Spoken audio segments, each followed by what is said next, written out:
محترم ناظم اجلاس، صدر محترم، اسٹیج پر تشریف فرما علماء کرام، پیارے سامعین، بزرگوں، نوجوان ساتھیوں، چھوٹے بچوں، اسلامی خواتین، پیاری ماؤں،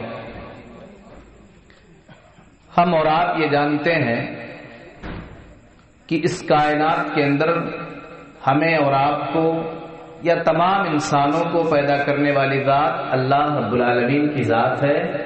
اللہ تعالی نے ہی ہمیں اور آپ کو اس کائنات کے اندر پیدا کیا ہے،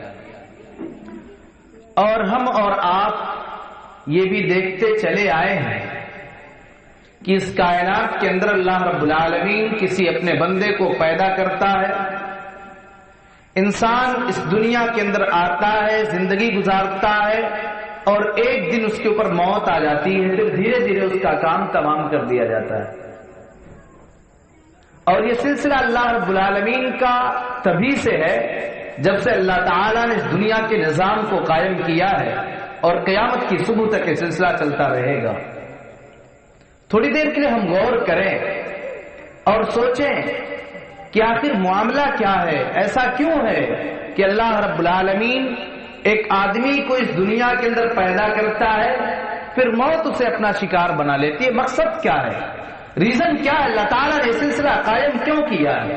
اگر ہم اس کا جواب تلاش کرنے کی کوشش کرتے ہیں تو اس کا جواب ہمیں اور آپ کو اللہ تعالیٰ نے سورۃ الملک کے اندر دے دیا۔ اللہ فرماتا ہے تبارک الذی بیدہ الملک وہو علی کل شیء قدیر الذی خلق الموت والحیاۃ لیبلوکم ایکم احسن عملا۔ اللہ کہتا ہے میرے بندوں، بابرکت ہے وہ ذات، بڑی بابرکت ہے وہ ذات جس کے ہاتھ میں بادشاہت ہے، وَهُوَ عَلَى كُلِّ شَيْءٍ قَدِيرٌ، اور وہ اللہ تبارک و تعالیٰ تو ہر چیز پر قادر ہے۔ وہ اللہ جب چاہے انسان کے اوپر موت دے دے، اللہ نہ تو جب موت کا ٹائم آ جاتا ہے اللہ نہ تو جوان کی جوانی دیکھتا ہے، اللہ نہ تو کسی آدمی کی خوبصورتی دیکھتا ہے، کسی کا عہدہ اور منصب نہ دیکھتا ہے۔ موت کا جب ٹائم آ جایا کرتا ہے اور موت کا جب وقت آتا ہے تو موت یہ نہ دیکھتی ہے بچہ کون ہے، کون بچہ یتیم ہوگا، کون عورت بیوہ ہو جائے گی، کس ماں کی گود خالی ہو جائے گی، موت کو اس سے کوئی سروکار نہیں ہے۔ الذی خلق الموت والحیات لیبلوکم ایکم احسن عملا، اللہ وہ ہے جس نے موت اور حیات کا سلسلہ صرف اور صرف اسی لیے قائم کیا ہے، موت اور زندگی کا سسٹم اللہ نے اسی لیے قائم کیا ہے، لیبلوکم ایکم احسن عملا، تاکہ اللہ تعالیٰ اپنے بندوں کا امتحان لے۔ اللہ اپنے بندوں کو آزمانا چاہتا ہے، اللہ اپنے بندوں کا امتحان لینا چاہتا ہے۔ کون میرا بندہ دنیا کے اندر جاتا ہے اور دنیا کی زندگی میں کھاتا تو میری روزی ہے، میری اپنی مرضی کے مطابق زندگی گزارتا ہے کہ نہیں گزارتا ہے؟ کہیں ایسا تو نہیں بندہ دنیا کی زندگی میں جانے کے بعد دنیا کی رنگینیوں میں پھنس جایا کرتا اور میری عبادت سے دور ہو جاتا ہے، میری بندگی سے غافل ہو جاتا ہے؟ تو اللہ تعالیٰ نے انسانوں کو آزمانے کے لیے پیدا کیا۔ آگے بڑھتے ہیں۔ خطبہ مسنونہ کے بعد میں نے آپ کے سامنے قرآن مجید کی چھوٹی صورتوں میں سے سورت کی تلاوت کی ہے۔ اللہ تعالیٰ قسم کھا کر کے کہہ رہا ہے، اللہ کہتا ہے وَالْعَصْرِ إِنَّ الْإِنسَانَ لَفِي خُسْرٍ إِلَّا الَّذِينَ آمَنُوا وَعَمِلُوا الصَّالِحَاتِ وَتَوَاصَوْا بِالْحَقِّ وَتَوَاصَوْا بِالصَّبْرِ۔ اللہ زمانے کی قسم کھا رہا ہے، اور زمانے کی قسم کھانے کے بعد اللہ کہتا ہے اے لوگوں، سارے کے سارے انسان گھاٹے اور خسارے میں، کوئی دنیا کے کسی بھی کونے میں رہنے والا انسان ہو، جتنے آدمی دنیا کے اندر آئے، جتنے انسان اس کائنات کے اندر آئے، سارے کے سارے لوگ گھاٹا اٹھانے والے ہیں، سب خسارہ اٹھانے والے ہیں، سوائے ان لوگوں کے جن کے اندر یہ چار خوبیاں اور یہ چار خصلتیں پائی جائیں۔ إِلَّا الَّذِينَ آمَنُوا وَعَمِلُوا الصَّالِحَاتِ وَتَوَاصَوْا بِالْحَقِّ وَتَوَاصَوْا بِالصَّبْرِ۔ اللہ کہتا ہے سوائے ان لوگوں کے جو ایمان لے آئے، اللہ کو اللہ مان لیا، رسول کو رسول مان لیا، ایمان کے جو دیگر ارکان ہیں ان تمام رکنوں پر ایمان لے آئے، ایمان لانے کے ساتھ ساتھ وَعَمِلُوا الصَّالِحَاتِ، جن لوگوں نے نیک کام کیا، اچھا کام کیا، وَتَوَاصَوْا بِالْحَقِّ وَتَوَاصَوْا بِالصَّبْرِ، اور ان لوگوں نے حق کی وصیت کی اور صبر کی وصیت کی۔ پتہ یہ چلا اللہ تعالیٰ اس کائنات کے اندر پیدا کر دیا ہے. انسان دنیا کے اندر آیا، اگر اپنی مرضی کے مطابق زندگی گزارتا ہے، اگر اللہ کی بندگی نہیں کرتا ہے، اگر اس کی زندگی میں نماز نہیں ہے، اگر اس کی زندگی میں قرآن کی تلاوت نہیں ہے، اگر اس کی زندگی میں روزہ نہیں ہے، اگر بندے کی زندگی میں اللہ کی عبادت اور بندگی نہیں ہے، اللہ تعالیٰ کہتا ہے ایسا آدمی گھاٹا اٹھانے والا ہے، ایسا آدمی خسارہ اٹھانے والا ہے. میرے پیارے بھائیوں، اللہ نے کامیابی کا معیار بتا دیا ہے. اے میرے بندو، دنیا کے اندر تمہارے پاس کتنی دولت کیوں نہ ہو جائے، دنیا کے اندر تمہارے پاس کتنا مال کیوں نہ ہو جائے، تمہارے پاس کتنی پراپرٹی کیوں نہ ہو جائے، لیکن سنو اے میرے بندو، یہ ساری کامیابی تمہاری دنیا کے اندر ہے اور دنیا کے لوگوں کی نگاہوں میں تمہاری یہ کامیابی ہے. حقیقت میں کامیابی تو یہ ہے فَمَنْ زُحْزِحَ عَنِ النَّارِ وَأُدْخِلَ الْجَنَّةَ فَقَدْ فَازَ. جس بندے کو کل قیامت کے دن جہنم کی آگ سے بچا لیا جائے، کل قیامت کے دن اللہ تعالیٰ جب بندوں کے درمیان فیصلہ کرے، جس بندے کو جنت کے اندر داخل کر دیا جائے، اللہ جس بندے کے بارے میں یہ فیصلہ سنا دے، اے میرے فرشتوں، میرے اس بندے کو جنت میں داخل کر دیا جائے اور جہنم سے بچا لیا جائے، اللہ کہتا وہی بندہ کامیاب ہے. اس کے علاوہ دنیا کے اندر کتنی مال کما کر کے کیوں نہ گیا ہو، دنیا کے اندر کتنی شہرت کیوں نہ انسان کے پاس رہی ہو، لیکن اللہ فرماتا ہے میرے بندے اگر اس کی نیکیاں نہیں ہے، اگر اس کے کھاتے میں اللہ کی عبادت اور بندگی نہیں ہے، اگر اس نے دنیا کی زندگی میں نیک اعمال کو انجام نہ دیا ہے، اللہ کہتا ہے ایسا بندہ میری نگاہ میں کامیاب نہیں ہے. پتہ یہ چلا کامیاب کون ہوگا؟ جو دنیا کی زندگی میں اللہ کی عبادت اور بندگی کرے گا. اور آگے بڑھتے جائیں. اس دنیا کے اندر ہم اور آپ یہ جانتے ہیں کہ کوئی بھی آدمی کوئی کام بے مقصد نہیں کرتا، ہر کام کے پیچھے کوئی نہ کوئی مقصد ہوتا ہے. یہ مائک لگا ہوا ہے، اس کا ایک مقصد ہے. مقصد کیا ہے؟ میری آواز دور تک جائے. اگر یہ مائک اپنے مقصد میں کام کرنا بند کر دے، اگر یہ مائک آواز کو دور تک پہنچانے سے قاصر رہ جائے، کوئی آدمی اس مائک کو یہاں نہیں رکھے گا، ہم اسے اٹھا کر کے کوڑے دان میں رکھ دیں گے، اس لیے کہ یہ اپنے مقصد میں کام کرنے سے پیچھے رہ گیا، اپنے مقصد میں کام کرنا اس نے بند کر دیا.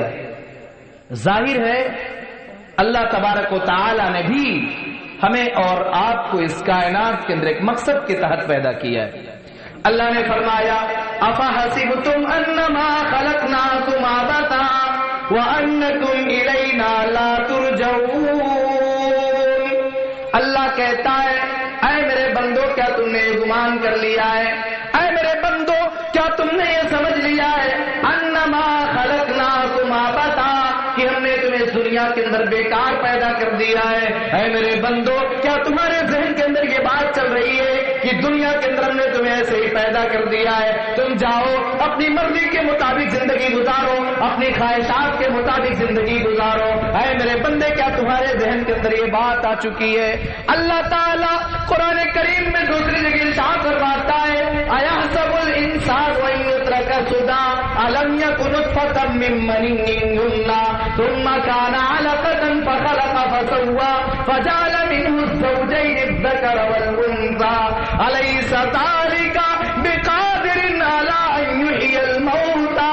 اللہ تعالیٰ اپنے بندوں سے سوال کر کے اور اپنے بندوں کو سمجھانا چاہتا ہے. اللہ کہتا ہے ایحسب الانسان ان یترک سدی، کیا انسان اس گمان میں ہے، کیا انسان کے دل کے اندر یہ خواہشات پیدا ہو چکے ہیں، کیا انسان کے دماغ کے اندر یہ بات چل رہی ہے ان یترک سدی کی سے یوں ہی بیکار چھوڑ دیا جائے گا؟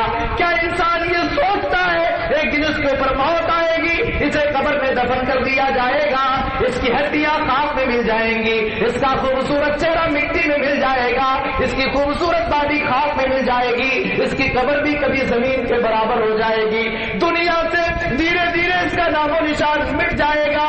ایک ایسا بھی ٹائم آ جائے گا دنیا کے لوگ اس کی قبر کو بھول جائیں گے اور کوئی یہ نہ بتا سکے گا خدا صاحب کی قبر کہاں تھی. کیا انسان یہ سوچ رکھا ہے ان یترک سدی کہ اسے یوں ہی بیکار چھوڑ دیا جائے گا؟ اللہ کہتا ہے نہیں نہیں ہے میرے بندے، ذرا تو اپنی تخلیق کے اوپر غور کر لے. اے میرے بندے اپنی پیدائش کے اوپر غور کر لے، اپنے وجود کے اوپر غور کر لے. تیرے اللہ نے تجھے دنیا کے اندر پیدا کیسے کیا ہے. علم بنین یمنا، اے انسان کیا تو پانی کا ایک معمولی قطرہ نہ تھا؟ اے انسان کیا تو پانی کا ایک معمولی قطرہ نہ تھا؟ جو اللہ تعالیٰ پانی کے ایک معمولی قطرے سے تمہیں جیتا جاگتا انسان بنا سکتا ہے، جو اللہ تعالیٰ پانی کے ایک معمولی قطرے سے تمہیں خوبصورت شکل و صورت میں انسان بنا کر کے دنیا کے اندر پیدا کر سکتا ہے، کیا وہ اللہ اس بات پر قادر نہیں ہے کہ جب تمہیں قبر میں دفن کر دیا جائے تو تمہیں تمہاری قبر سے اٹھا لے؟ ایک اور جگہ پہ اللہ تعالیٰ نے فرمایا، انسانوں کیا تم یہ سوچتے ہو تمہاری ہڈیاں ختم ہو جائیں گی، تمہاری ہڈیاں مٹی میں تبدیل ہو جائیں گی اور تمہیں ہم اٹھا نہ سکیں گے؟ اے انسانوں ہڈیاں تو دور کی بات، اللہ کہتا ہے اَيَحْسَبُ الْإِنسَانُ أَن لَّن نَّجْمَعَ عِظَامَهُ بَلَىٰ قَادِرِينَ عَلَىٰ أَن نُّسَوِّيَ بَنَانَهُ۔ اللہ کہتا ہے کیا انسان اس گمان میں پڑا ہوا ہے، کیا انسان یہ سوچ رہا ہے أَن لَّن نَّجْمَعَ عِظَامَهُ کہ انسان کی بکھی ہڈیوں کو اکٹھا نہیں کر پائیں گے؟ ارے ہڈیاں تو دور کی بات، بَلَىٰ قَادِرِينَ عَلَىٰ أَن نُّسَوِّيَ بَنَانَهُ، ہم انسان کے انگلیوں کے پور کو اکٹھا کرنے پر قادر ہیں۔ ہمارے یہاں آدھار چلتا ہے، فنگر ہر جگہ، آپ آدھار ہونا ہو فنگر آپ لگائیں گے پورا آپ کا شجرہ سامنے آ جائے گا، کون ہے، کہاں کے، آپ کی ولدیت کیا ہے۔ یہ انگلیوں کا پور جو اللہ تعالیٰ نے پیدا کیا ہے، ہر آدمی ایک ماں کے پیٹ سے پیدا ہونے والے سگے بھائی کا فنگر اس کے سگے بھائی سے الگ ہے۔ ایک باپ اور ایک ماں کے محنت سے اور ایک باپ اور ماں کے ذریعے دنیا کے اندر وجود میں آنے والا بندہ یا بیٹی یا بیٹا، اس کے فنگر آپس میں مختلف ہیں۔ یہ اللہ کی قدرت ہے، ایک ماں اور ایک باپ کے ذریعے جو اولاد پیدا ہو رہی ہے اس اولاد کی فنگر برابر نہیں ہو سکتی۔ اللہ کی قدرت ہے، جب ہماری ہڈیاں وہ سیدھا ہو جائیں گی اللہ تبارک و تعالیٰ کہتا ہے ہم تمہیں تمہاری قبر سے اٹھا دیں گے۔ میرے بھائیو غور کیجئے، ان ساری آیتوں کا لب لباب یہی ہے کہ ہمیں اور آپ کو ایک دن اللہ تبارک و تعالیٰ کے سامنے حاضر ہونا ہے، ایک دن ہمیں اللہ کے سامنے جانا پڑے گا، اور اللہ کے سامنے جائیں گے تو حساب و کتاب کا معاملہ بھی ہوگا۔ مگر آج معاملہ کیا ہے؟ آج ایک آدمی کو نماز پڑھنے کے لیے فرصت نہیں ہے، آج میری پیاری ماں اور بہن کو اللہ کی عبادت کرنے کے لیے ٹائم نہیں ہے۔ ایک زمانہ تھا، لوگ بتاتے ہیں کہ صبح صبح لوگوں کے گھروں سے قرآن کی تلاوت کی آواز آیا کرتی تھی۔ ایک زمانہ تھا گھروں میں صبح شام قرآن کی تلاوت کی جاتی تھی۔ میں سرے سے اس بات کا منکر نہیں کہ آج کسی گھر میں قرآن کی تلاوت نہیں ہوتی ہے۔ ماشاءاللہ بہت ساری خواتین ہیں، بہت ساری میری پیاری مائیں اور بہنیں ہیں جو قرآن کی تلاوت شروع بھی کرتی ہیں اور شام میں بستر پہ جانے سے پہلے بھی کرتی ہے۔ اللہ ان کی عبادتوں کو قبول فرما اور ان کے اندر استقامت پیدا کرے۔ مگر آپ غور کیجئے، ایک مسلمان کو نماز پڑھنے کے لیے ٹائم نہیں ہے، اللہ کی عبادت اور بندگی کرنے کے لیے ٹائم نہیں ہے۔ کیوں صاحب؟ کھیتی کرنا ہے، اولاد کے لیے فیوچر پلاننگ کرنی ہے، اولاد کے مستقبل کو اچھا کرنا ہے، اس لیے انسان کے پاس نماز پڑھنے کی ٹائم، نماز پڑھنے کا وقت اور نماز پڑھنے کی فرصت نہیں ہے۔ مال اور اولاد یہ چیزیں انسان کی زندگی میں ضروری بھی ہیں۔ اللہ تعالیٰ نے مال اور اولاد کو دنیا کی زندگی کی زینت قرار دیا۔ آپ غور سے سنیے گا، میری عادت ادھر ادھر کی بات کرنے کی نہیں ہے، میں قرآن و حدیث کے حوالے سے بات کرنے کا عادی ہوں، آپ غور سے سنیں۔ اللہ تعالیٰ نے مال اور اولاد کو دنیا کی زندگی کی زینت قرار دیا۔ فرمایا اللہ نے المال والبنون زینت الحیات الدنیا والباقیات الصالحات خیر عند ربک ثوابا وخیر املا۔ اللہ کہتا ہے اے میرے بندو، المال والبنون زینت الحیات الدنیا، مال بھی اولاد بھی یہ دنیا کی زندگی کی زینت ہے۔ اگر کسی کی دنیا کی زندگی سے مال کو نکال دیا جائے، اگر کسی کی دنیا کی زندگی سے اولاد کو نکال دیا جائے، اس آدمی کی زندگی بلیک اینڈ وائٹ ہو جائے گی۔ اگر کسی باپ کی گود اور کسی ماں کی گود خالی ہو، ماں ترستی ہو، باپ ترستا ہو، اللہ تعالیٰ اسے اولاد دے دے، کب اپنے بچے سے پیار کرے گا، کب اپنے باپ کو چاہتا ہے اللہ مجھے کب اس لائق بنائے گا کہ میں اپنی انگلی اپنی اولاد سے پکڑ کر کے چلوں گا۔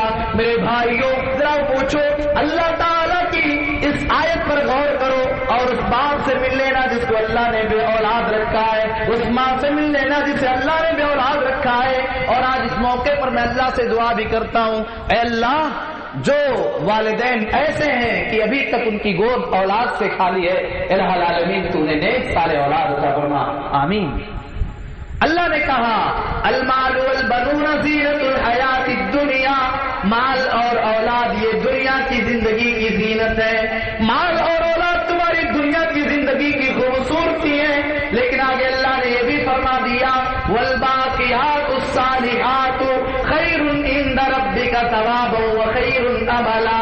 اے لوگوں، مال بھی زینت ہے، اولاد بھی زینت ہے، لیکن مال اور اولاد کو کنارے رکھ کر کے بقیہ جو نیک اعمال ہے، بقیہ جو تمہاری نیک کام ہے، بقیہ جو تمہاری عبادتیں ہیں، وہ اللہ کے یہاں ثواب اور امید کے اعتبار سے بہتر ہے، بہتر ہے۔ مال اور اولاد کو دنیا کی زندگی کی زینت قرار دیا اللہ نے یہاں، اور آگے آپ قرآن پڑھتی جائیں، اللہ تعالیٰ نے اسی مال کو اور اسی اولاد کو انسان کے لیے فتنہ قرار دیا ہے۔ کیا فرمایا؟ انما اموالکم واولادکم فتنہ، اے لوگوں تمہارا مال تمہارے لیے فتنہ ہے، تمہاری اولاد تمہارے لیے فتنہ ہے۔ اے لوگوں کہیں ایسا نہ ہو، یا ایھا الذین آمنوا لا تلہکم اموالکم ولا اولادکم عن ذکر اللہ، اے ایمان والو کہیں ایسا نہ ہو کہ تمہیں تمہارا مال اور تمہیں تمہاری اولاد اللہ کے ذکر سے غافل کر دے۔ اگر انسان مال کمانے کے چکر میں اللہ کو بھول جاتا ہے، ایک دکاندار دکان کے چکر میں نماز کو چھوڑ دیتا ہے، ایک کسان کھیتی باڑی کے چکر میں نماز کو چھوڑ دیتا ہے، یہی ہے لا تلہکم اموالکم واولادکم، تمہیں تمہارا مال اللہ کے ذکر سے غافل نہ کرے، تمہیں تمہاری اولاد اللہ کے ذکر سے غافل نہ کرے۔ ایک باپ کہیں ایسا نہ ہو کاروبار کر رہا ہے، بیٹوں کی تعلیم و تربیت کی ذمہ داری ہے، اپنے بیٹوں اور اپنی اولاد کی مستقبل کو اچھا کرنا چاہتا ہے، اس کے لیے کہیں ایسا نہ ہو کہ حرام کاروبار بھی کرنے لگے اور حرام دولت کمانے لگے، اپنی اولاد کی مستقبل کو بنانے کے چکر میں حقیقت میں اللہ کو بھول جائے۔ ایسے وقت میں اللہ تعالیٰ کہتا ہے یہی فتنہ ہے تمہارا مال اور تمہاری اولاد۔ جس انسان کا مال اور جس انسان کی اولاد اسے دین سے دور کر دے، یہ فتنہ ہے۔ اللہ تعالیٰ نے اس سے انسانوں کو بچنے اور دور رہنے کا حکم دیا ہے۔ اللہ تعالیٰ کی نگاہ میں بہترین بندے کون ہیں؟ اللہ تعالیٰ نے قرآن میں فرمایا رجال لا تلہیہم تجارت ولا بیع عن ذکر اللہ، میرے نیک بندے وہ ہیں، میرے اچھے بندے وہ ہیں، میرے بہترین بندے وہ ہیں، لا تلہیہم تجارت ولا بیع عن ذکر اللہ، جنہیں ان کا کاروبار، ان کی بیع و شراء، ان کی خرید و فروخت، یا کسان آدمی اگر ہے تو ان کی کھیتی باڑی میں اللہ کے ذکر سے اور نماز قائم کرنے سے دور نہیں کرتی، انہیں اللہ کی عبادت کرنے سے روکتی نہیں ہے۔ انسان دکان پہ لگا ہوا ہے، اگر اذان کا وقت ہوتا ہے، اذان کی آواز اس کے کانوں تک جاتی ہے، نماز کا ٹائم ہو جاتا، اپنی دکان کے شٹر کو ڈاؤن کرتا ہے، اللہ کی عبادت کرنے کے لیے آ جاتا ہے، اللہ کی بندگی کرنے کے لیے آ جاتا ہے، دکان کو چھوڑتا ہے اور اللہ کی تقدیر پر ایمان رکھتا ہے۔ اللہ نے تو قرآن میں بھی فرما دیا ہے وَمَا مِن دَابَّةٍ فِي الْأَرْضِ إِلَّا عَلَى اللَّهِ رِزْقُهَا، روئے زمین پر جتنے بھی چوپائے ہیں اللہ نے جسے بھی پیدا کر دیا ہے، اللہ کی جو مخلوق ہے اس کی روزی روٹی کا ضامن تو اللہ تعالیٰ ہے۔ اے لوگوں میں آپ کو یہ پیغام دینا چاہتا ہوں، کاروبار کو چھوڑو، کھیتی باڑی کو چھوڑ دو، نماز کے لیے آ جاؤ۔ اگر مؤذن صاحب حی علی الصلاۃ اور حی علی الفلاح کے ذریعے آپ کو نماز کی طرف بلا رہے ہیں، آ جائیے، چھوڑیے، اللہ کی بندگی کرنے کے لیے آ جائیے، اور پرندوں کی طرح اللہ کی ذات پہ بھروسہ رکھیے، ان پرندوں کی طرح اللہ پر توکل اور اعتماد رکھیے۔ جو پرندہ صبح سویرے نکلتا ہے، خالی پیٹ جاتا ہے، دن بھر محنت کرتا ہے، روزی کو تلاش کرتا ہے، آسمان میں اڑنے کی کوشش کرتا ہے، ہواؤں میں پرواز کرتا ہے، لیکن اللہ تعالیٰ شام میں اس کا پیٹ بھر دیتا اور پیٹ بھر کر کے وہ اپنے وطن واپس آ جاتا ہے، اپنے گھونسلے پہ چلا جاتا ہے۔ تمہیں اللہ تعالیٰ نے پیدا کیا ہے، اللہ تمہاری روزی روٹی کا ضامن ہے، اور اللہ تعالیٰ نے جب ہم انسان ماں کے پیٹ میں تھے تبھی اللہ تعالیٰ نے لکھ دیا تھا تم مالدار رہو گے یا غریب رہو گے۔ اللہ کی تقدیر پر یقین رکھو، محنت کرو، نماز قائم کرو، اللہ کا تقوی، اللہ کا خوف اپنے اندر پیدا کرو۔ اللہ نے فرمایا وَمَن يَتَّقِ اللہ یجعل لہ مخرجا ویرزقہ من حیث لا یحتسب، جو اللہ سے ڈرے گا اللہ مصیبتوں سے نکلنے کا راستہ اس کے لیے ہموار کر دے گا، اللہ پریشانیوں سے نکلنے کی سبیل پیدا کر دے گا، ویرزقہ من حیث لا یحتسب، اور اللہ اپنا خوف رکھنے والے اپنا تقوی رکھنے والے بندوں کو ایسی جگہ سے روزی دے گا بندے کو ہم و گمان بھی نہیں ہوا ہوگا کہ یہاں سے مجھے دولت مل جائے گی، یہاں سے میرے پاس پیسہ اور یہاں سے میرے پاس روزی آ جائے گی۔ تو اللہ کی عبادت اور اللہ کی بندگی کرو۔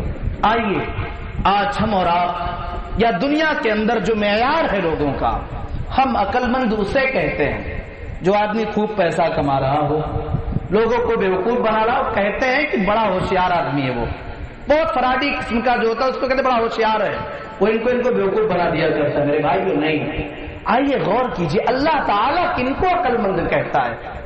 اللہ کی نگاہ میں جینیس بندے کون ہیں؟ اللہ کی نگاہ میں عقل مند بندے کون ہیں؟ آئیے ہم قرآن میں اس کا جواب تلاش کرنے کی کوشش کرتے ہیں۔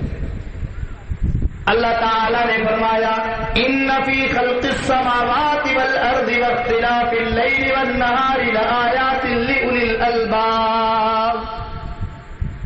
اے دنیا کے لوگوں، زمین و آسمان کو پیدا کرنے میں، رات اور دن کے نظام کو الٹنے پلٹنے میں، کبھی چاندنی رات کا ہو جانا، کبھی اندھیری رات کا ہو جانا، صبح سویرے سورج کا نکل جانا اور پوری دنیا کو منور کر دینا، روشن کر دینا، کبھی گرمی کا موسم تو کبھی ٹھنڈی کا موسم تو کبھی برسات کا موسم تو کبھی بہار کا موسم، یہ ساری تبدیلیاں جو ہیں ان فی خلق السماوات والارض واختلاف اللیل والنہار لآیات لأولی الالباب، ان ساری چیزوں میں اللہ کے جینیس بندوں کے لیے، اللہ کے عقل مند بندوں کے لیے نشانیاں ہیں، اللہ کے بہترین بندوں کے لیے نشانیاں ہیں۔ اب اللہ کی نگاہ میں اللہ کے جینیس بندے کون ہیں؟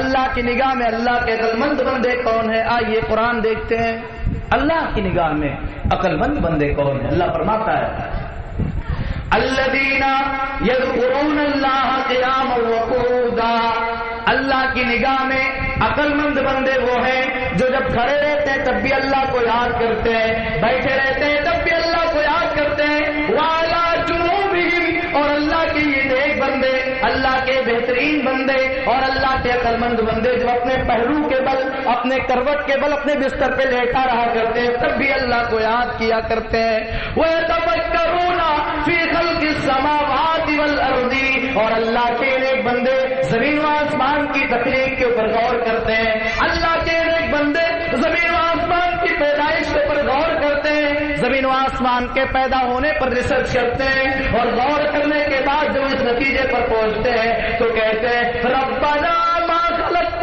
هذا باطلا، اے اللہ تعالیٰ تو نے زمین کو بیکار پیدا نہ کیا، اے اللہ تو نے آسمان کو بیکار پیدا نہ کیا، سبحانک فقنا عذاب النار، اے اللہ تعالیٰ تیری ذات پاک ہے، اے اللہ تو ہمیں جہنم کے عذاب سے بچا لے، اے اللہ تمہیں جہنم کے عذاب سے بچا لے۔ یہ اللہ کی نگاہ میں بہترین بندے ہیں۔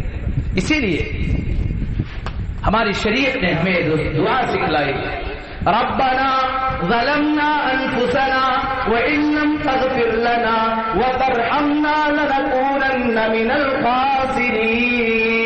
ہم انسانوں کو اللہ کے سامنے حاضر ہو کر کے اللہ سے دعا کرنی چاہیے، اپنے گناہوں سے معافی مانگ کر لینا چاہیے اور کہنا چاہیے اے اللہ ہم نے اپنے اوپر ظلم کیا ہے، اور یہ دعا تو ہمارے باپ آدم نے بھی مانگا تھا جب اللہ نے جنت سے باہر نکال دیا تھا، انہوں نے یہ بھی دعا کیا تھا اے اللہ ہم نے اپنے آپ پر ظلم کیا ہے، اے اللہ ہم نے گناہ کیا ہے، اے اللہ ہم نے تیری نافرمانی کی ہے، اے اللہ اگر تو میرے گناہ کو معاف نہ کرے گا، اے اللہ تو اگر ہمیں بخشے گا نہیں، لنکونن من الخاسرین، اے اللہ تعالیٰ ہم گھاٹا اٹھانے والوں میں سے ہو جائیں گے، اے اللہ ہم خسارہ اٹھانے والوں میں سے ہو جائیں گے۔ تو اللہ کے نیک بندے، اللہ کے عقل مند بندے اللہ کو یاد کرتے ہیں، زمین و آسمان کی تخلیق پر غور کرتے ہیں اور اللہ سے جہنم کے عذاب سے بچنے کی دعا مانگتے ہیں۔ ٹو دا پوائنٹ بات کرتے ہوئے میں آگے بڑھ رہا ہوں، ابھی اللہ رب العالمین کے نیک بندوں کی کچھ خصوصیات آپ انشاءاللہ سماعت فرمائیں گے۔ آپ غور کریں، یہ ساری آیتیں اللہ رب العالمین کے نیک بندوں کی ایمان اور نیک بندوں کی کوالٹی کیا ہے، ان کی خصلتیں کیا ہے، اس کی طرف اشارہ کر رہی ہیں۔ اللہ کی نگاہ میں نیک بندے اللہ کے عقل مند بندے اللہ کو یاد کرتے ہیں، اللہ کا ذکر کیا کرتے ہیں، نماز پڑھا کرتے ہیں، قرآن کی تلاوت کیا کرتے ہیں، سبحان اللہ، الحمدللہ، لا الہ الا اللہ، اللہ اکبر، اس طرح کے کلمات اپنی زبان سے ادا کیا کرتے ہیں۔ میرے بھائیوں، یہ اصلاحی پروگرام ہے، اس لیے میں اصلاح کی باتوں کو اور ان باتوں کو آپ کے سامنے پیش کرنے کی کوشش کر رہا ہوں جن باتوں سے انشاءاللہ ہماری اصلاح ہو سکے اور وہ باتیں ہمارے اور آپ کے دلوں میں اتر جائیں، اللہ کرے کہ اتر جائیں اور ہماری دنیاوی زندگی تبدیل ہو جائے۔ اگر ہم نے اپنی دنیاوی زندگی اسلامی زندگی بنا لیا تو انشاءاللہ دنیا میں بھی کامیاب ہوں گے اور آخرت میں بھی کامیابی ہمیں ملے گی انشاءاللہ۔ میرے بھائیوں، نوجوانوں، غور کرو، آج ایک نوجوان اللہ کے دین سے دور جا رہا ہے۔ آج نوجوانوں کی زندگی کا کوئی ٹارگٹ اور مقصد ہی نہیں ہے، ایسا لگتا ہے کہ ان کا مقصد صرف یہ ہے کھائیں پیئیں زندگی گزاریں عیش کریں بس۔ میرے پیارے بھائیوں، ذرا غور کرو، یہ جوانی جو اللہ تعالیٰ نے ہمیں اور آپ کو دی ہے یہ اللہ رب العالمین کی بہت بڑی نعمت ہے، بہت بڑی نعمت ہے، اور اس جوانی کے بارے میں کل قیامت کے دن ہمیں اللہ کے سامنے جواب بھی دینا پڑے گا۔ صحیح روایت ہے، اللہ کے نبی جناب محمد رسول اللہ صلی اللہ علیہ وسلم نے بیان فرمایا، لا تزول قدم ابن آدم من عند ربہ یوم القیامہ، قیامت کے دن کوئی آدمی اپنے پیر کو اللہ کے پاس سے ہٹا بھی نہ پائے گا، ہلا بھی نہ پائے گا، حتی یسأل عن خمس، یہاں تک کہ اس بندے سے 5 چیزوں کے بارے میں پوچھ نہ لیا جائے۔ جب تک اللہ کا یہ بندہ 5 سوالوں کا جواب نہ دے سکے گا تب تک اللہ کے پاس سے اپنے پیر کو ہٹا بھی نہ پائے گا، اپنے پیر کو ہلا بھی نہ پائے گا، ہٹ بھی نہ سکے گا۔ اللہ تبارک و تعالیٰ پوچھے گا عن عمرہ فیما افنا۔ پہلا سوال غور کرو میرے بھائیوں، میری ماؤں اور بہنوں، ذرا غور کیجئے، اللہ پہلا سوال یہ کرنے والا ہے عن عمرہ فیما افنا، اے میرے بندے میں نے تجھے جو 40 سال 50 سال 60 سال یا جو بھی میں نے تجھے زندگی دی تھی اس زندگی کو تو نے کیسے گزارا؟ اللہ کی عبادت میں گزارا، اللہ کی بندگی میں گزارا، یا اپنی منمانی کی زندگی گزارا، اللہ کی نافرمانی میں گزارا؟ کیسے گزارا تو نے اپنی زندگی کو؟ اپنی زندگی کے گزارنے کا حساب دے دے۔ پہلا سوال پوری زندگی کے بارے میں۔ اس کے بعد دوسرا سوال اللہ کیا کرے گا؟ وَعَن شَبَابِهِ فِيمَا أَبْلَىٰ، اللہ دوسرا سوال یہ پوچھے گا۔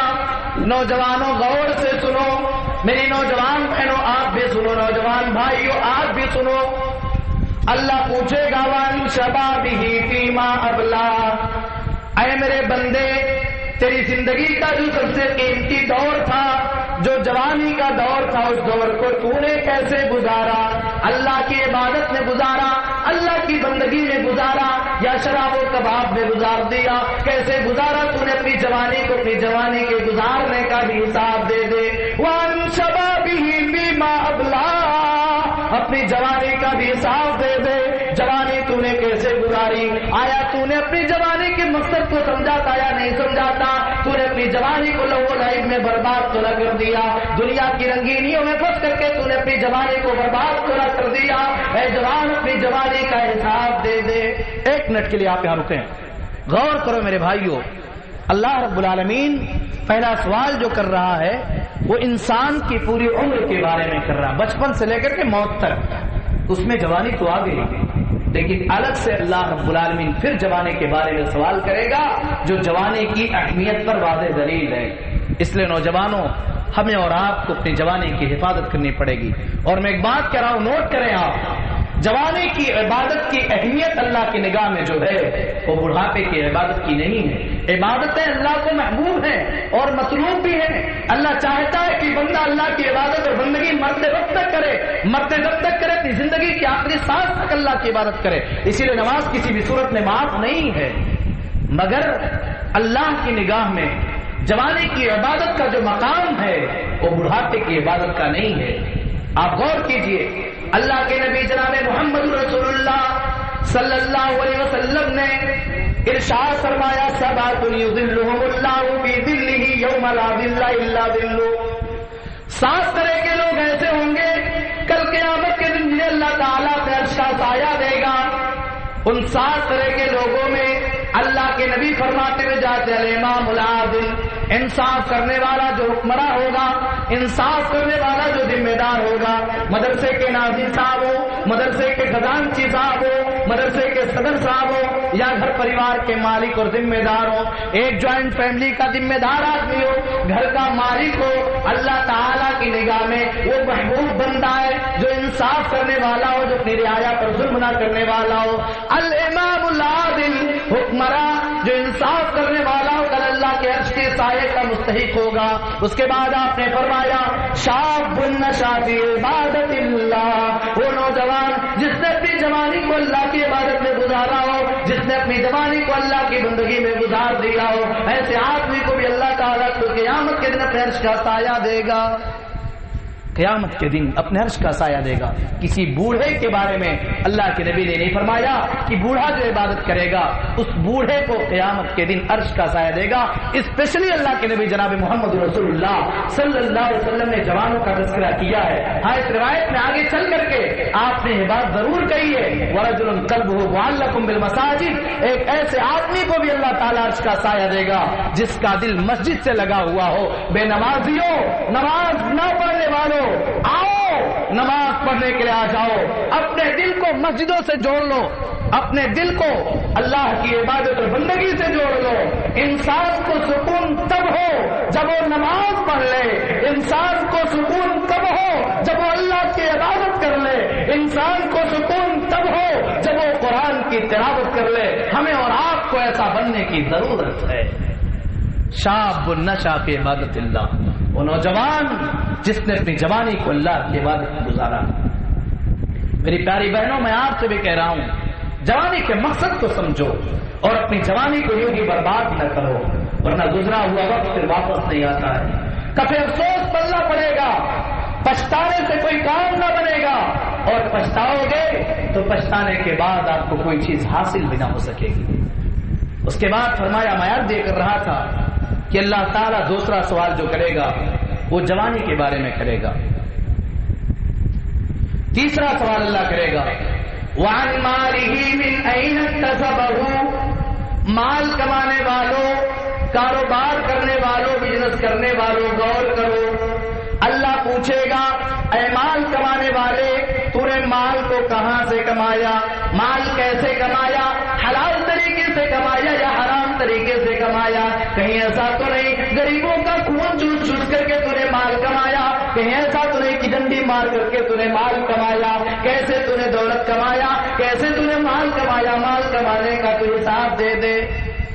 اس کے بعد اللہ چوتھا سوال کرے گا وَفِيمَا أَنفَقَهُ، اے مال کمانے والے، مال کمانے کا تو نے حساب دے دیا، لیکن مال خرچ کرنے کا تو حساب دے دے، مال کو تو نے کہاں پر خرچ کیا؟ کہیں ایسا تو نہیں کہ حلال طریقے سے تو نے مال کو کمایا لیکن عیاشی کرتا رہا، اپنے دولت کو حرام کاموں پر خرچ کرتا رہا؟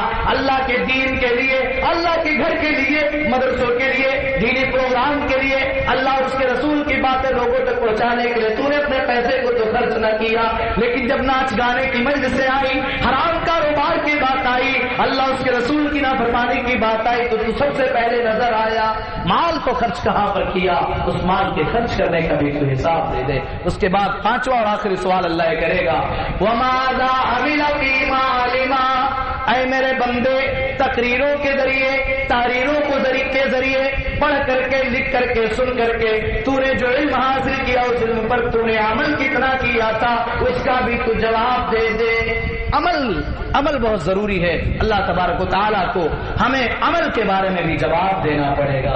میرے پیارے بھائیوں، اللہ نے ہمیں اور آپ کو جو عمر دی ہے، اللہ نے ہمیں اور آپ کو جو زندگی دی ہے، یہ زندگی اللہ رب العالمین کی طرف سے عطا کردہ ایک عظیم تحفہ ہے، یہ اللہ کی ایک بہترین نعمت ہے۔ اس نعمت کی ہمیں قدر کرنی چاہیے اور اللہ کی زیادہ سے زیادہ عبادت اور بندگی کرنی چاہیے۔ اسی لیے اللہ کے نبی جناب محمد رسول اللہ صلی اللہ علیہ وسلم نے کہا تھا اغتنم خمسا قبل خمس، 5 چیزیں اگر اللہ تعالیٰ نے آپ کو دے رکھی ہیں تو اس سے پہلے کہ وہ 5 چیزیں ختم ہو جائیں، اس سے پہلے کہ وہ 5 چیزیں ختم ہو، آپ ان 5 چیزوں کو غنیمت جان لو۔ شبابک قبل حرمک، اللہ کے نبی فرماتے ہیں اے نوجوان، اے جوان سنو، اللہ تعالیٰ نے اگر تمہیں جوانی دی ہے تو اس سے پہلے کہ تم تمہاری جوانی ختم ہو جائے تم جوانی کی قدر کر لو. پوچھو ان بوڑھوں سے, پوچھو ان بزرگوں سے جوانی کی اہمیت کیا ہے. جب وہ چیز ختم ہو جائے گی تب آپ کو اس کی اہمیت کا اندازہ لگے گا. اللہ کے نبی فرماتے ہیں شباب کا قبل حرمک, اس سے پہلے کہ بڑھاپا آ جائے, اس سے پہلے کہ تم بوڑھے ہو جاؤ, جوانی کی قدر کر لو. جوانی میں تم خوب اللہ کی عبادت کر لو. تمہارے اندر کوئی بیماری نہیں ہوگی, تمہارے اندر ہر کام کو کرنے کی طاقت اللہ دے دیا ہوگا. تم جوان ہو, جوانی کی اہمیت کو سمجھو, اللہ کی عبادت کر لو, اللہ کی بندگی کر لو. اٹھو رات میں اللہ کے دروازے اور اللہ کے گھر میں آ جاؤ, تہجد کی نماز پڑھنے لگو. اپنے گھروں میں اٹھو تو تہجد کی نماز پڑھو. اپنے بوڑھے باپ کے لیے وضو کا پانی رکھو, اپنی ماں کے لیے وضو کا پانی رکھو اور تہجد کی نماز پڑھنے کا انتظام کرو. دیندار بن جاؤ. شاب النشا فی عبادت اللہ, ایک ایسا جوان جس نے اپنی جوانی کو اللہ رب العالمین کی عبادت اور بندگی میں گزارا ہو. میں نے آپ کے سامنے وہ حدیث ذکر کی اور یہاں اللہ کے نبی نے فرمایا اغتنم خمسا قبل خمسین. اس کے بعد پہلے نمبر پہ آپ نے کہا شبابک قبل حرمک, اس سے پہلے کہ تمہاری جوانی ختم ہو جائے, بڑھاپا آ جائے, تم جوانی کی قدر کر لو. وغناک قبل فقرک, محتاجی کے آنے سے پہلے, غریبی کے آنے سے پہلے, غربت کے آنے سے پہلے اگر اللہ تعالیٰ نے تمہیں مالدار بنایا ہے تو تم مالداری کے ایام کی قدر کر لو. اپنے دولت کے دنوں کی اہمیت کو سمجھو اور اللہ کی راہ میں اپنی دولت کو خوب خرچ کر لو. بھائیو وقت برابر نہیں ہوتا, حالات کب کروٹ بدل دے کسی انسان کو معلوم نہیں ہے. بڑے بڑے مالداروں کو اللہ پل بھر میں غریب بنا دیتا ہے اور بڑے بڑے غریبوں کو اللہ تعالیٰ پل بھر میں مالدار بنا دیتا ہے. جب اللہ تعالیٰ آپ کو دولت دے اپنی طاقت کے مطابق اللہ کی راہ میں خرچ کرنا سیکھو. اللہ رب العالمین کی راہ میں اپنی مال و دولت کو خرچ کرو. فرمایا شبابک قبل حرمک وغناک قبل فقرک وفراغک قبل شغلک. بزی ہونے سے پہلے فرصت کے ایام کو غنیمت جان لو. آج آپ کے پاس فرصت ہے, آج آپ کو بہت زیادہ کام کاج نہیں کرنا ہے, آج آپ کے پاس وقت ہے. آپ اذان سے پہلے مسجد میں آ جاؤ, اللہ کی عبادت کر لو, قرآن کی تلاوت کر لو. آج آپ کے پاس ٹائم ہے, کیا پتا کل آپ کی زندگی مشغول ہو جائے, آپ کے پاس بہت زیادہ فرصت نہ رہے, آپ صرف فرض نمازیں پڑھ سکو, آپ بہت زیادہ قرآن کی تلاوت نہ کر سکو, آپ اللہ کی بہت زیادہ عبادت نہ کر سکو, آپ کے پاس ٹائم نہ ہو, آپ مشغول ہو جاؤ. فرصت کے ایام کو تم غنیمت جانو اور اس میں خوب اللہ کی عبادت اور اللہ کی بندگی کر لو. اس کے بعد فرمایا وصحتک قبل مرضک. چوتھی چیز اللہ کے نبی فرماتے ہیں اگر اللہ تعالیٰ نے تمہیں صحیح سالم بنایا ہے, اگر اللہ تعالیٰ نے تمہارے اندر کسی طرح کی کوئی بیماری نہیں دی ہے, آج اللہ نے تمہیں ہر طرح کی بیماری سے پاک رکھا ہے, اللہ نے تمہیں ہر طرح کی بیماری سے محفوظ رکھا ہے, تمہارے اندر کوئی بیماری نہیں ہے, تم صحت کے ایام کو غنیمت جانو اور خوب اللہ کی عبادت کرو. کیا پتا اللہ تعالیٰ کل تمہیں کسی بیماری میں مبتلا کر دے, پھر تم بستر سے نہ اٹھ سکو, تمہارے اندر اتنی طاقت نہ ہو کہ تم اپنے پیروں کے بل چل کر کے مسجد میں آ سکو, تمہارے پاس اتنی طاقت نہ ہو, اللہ تمہیں کسی ایسی بیماری میں مبتلا کر دے کہ تمہیں کرسی پہ بیٹھ کر کے نماز پڑھنی پڑے, اللہ کی طرف سے مار پڑ جائے تمہارے اوپر کہ تم اپنی پیشانی کو اللہ کی زمین سے ٹچ نہ کر سکو. وصحتک قبل مرضک, اپنی صحت کے ایام کو بیماری کے ایام سے پہلے غنیمت جان دو. اور آخری نصیحت اللہ کے نبی نے فرمائی, آخری بات جسے غنیمت جاننا ہے وہ کیا ہے, وحیاتک قبل موتک, موت سے پہلے اپنی زندگی کو تم غنیمت جان لو. کیا پتا اے لوگوں تم اس گمان میں نہ رہو, اس خیال میں نہ رہا کرو ابھی تو میں 30 سال کا ہوا ہوں, ابھی تو میں 25 سال کا ہوا ہوں, ابھی تو میری جوانی کے ایام چل رہے ہیں, ہم بوڑھے ہو جائیں گے تب نماز پڑھ لیں گے, ہم بوڑھے ہوں گے تو اللہ کی عبادت کر لیں گے. اے لوگوں کیا پتا کب موت آ جائے اور کب موت تمہیں اپنا شکار بنا لے, کب تمہیں دنیا کو الوداع کہنا پڑے. اے لوگوں اس غلط فہمی میں نہ ہو, 60 سال کے ہو جاؤ گے تبھی موت آئے گی. نہ اگر 60 سال کے آدمی کے اوپر صرف موت آتی تو ہم نے چھوٹے چھوٹے بچوں کے جنازے نہ پڑے ہوتے. اگر 60 سال کے آدمی کے اوپر ہی موت آتی ہم نے جوانوں کے مرنے کی خبریں نہ سنی ہوتی اور ہم نے جوانوں کو اپنے کندھے پر لاد کر کے قبرستان تک نہ پہنچایا ہوتا۔ اے لوگوں، آج تو معاملات یہ ہیں اور حالات یہ ہیں، آدمی شام میں سوچتا ہے صبح مرنے کی خبر آ جایا کرتی ہے، گھر سے مارکیٹ کی طرف جا رہا ہوتا ہے، ایکسیڈنٹ ہو جاتا ہے، مر جایا کرتا ہے۔ اے لوگوں، ایسی زندگی گزار کر کے جاؤ، اللہ کی اتنی عبادت کر کے جاؤ، اللہ کی اتنی بندگی کر کے جاؤ اور ہمیشہ اللہ کی عبادت اور بندگی کرو اور ہمیشہ موت کے لیے تیار رہا کرو، کیا پتا کب ہمارے اوپر موت آ جائے۔ کسی شاعر نے کہا تو دنیا میں جب آیا تو سب ہنستے تھے تو روتا تھا، تو دنیا میں جب آیا تو سب ہنستے تھے تو روتا تھا، بسر کر زندگی ایسی کہ سب روئیں تو ہنستا جا۔ بچہ پیدا ہوا، سارے لوگ گھر خاندان رشتہ دار کے لوگ خوش ہیں، ہنس رہے ہیں اور بچہ رو رہا ہے۔ بسر کر زندگی ایسی گزار کے جاؤ دنیا سے کہ سب روئیں تو ہنستا جا۔ آدمی کی موت ہوئی ہے، اس کا باپ اگر ہے تو باپ رو رہا ہے، ماں رو رہی ہے، بھائی رو رہا ہے، بہن رو رہی ہے، بیٹا رو رہا ہے، گاؤں علاقہ رو رہا ہے، رشتہ دار رو رہے ہیں، لیکن حدیث رسول کے مطابق اگر آدمی نیک تھا، متقی تھا، پرہیزگار تھا، اللہ کی عبادت کرنے والا تھا، اللہ کی بندگی کرنے والا تھا، جب اس کے جنازے کو اٹھا کر کے قبرستان کی طرف لے جایا جا رہا ہوتا ہے، وہ کہتا جلدی جلدی لے کر کے چلو، مجھے جلدی لے کر کے چلو، مجھے جلدی لے کر کے چلو، میری منزل تک پہنچا دو۔ لیکن وہ بندہ جو گنہگار تھا، جو بے نمازی تھا، بے روزے دار تھا، اللہ کا نافرمان تھا، حرام کام کرنے والا تھا، جب اسے اٹھا کر کے قبرستان کی طرف لے جایا جاتا ہے تو کہتا ہے ہاں مجھے کہاں لے جا رہے ہو، مجھے کہاں لے جا رہے ہو، مجھے کہاں لے جا رہے ہو۔ میرے بھائیوں، اگر ایک چیز آپ کی سمجھ میں آ گئی کہ ہمیں زندگی ایسی گزارنی ہے کہ ہماری آخرت سنور جائے، آؤ اللہ کے دربار میں آ جاؤ، توبہ کر لو، استغفار کر لو، اپنے گناہوں سے معافی مانگ لو، اللہ کے حضور آ جاؤ۔ اللہ تواب ہے، اللہ غفار ہے، اللہ غفور رحیم ہے، اللہ گناہوں کو معاف کرنے والا ہے۔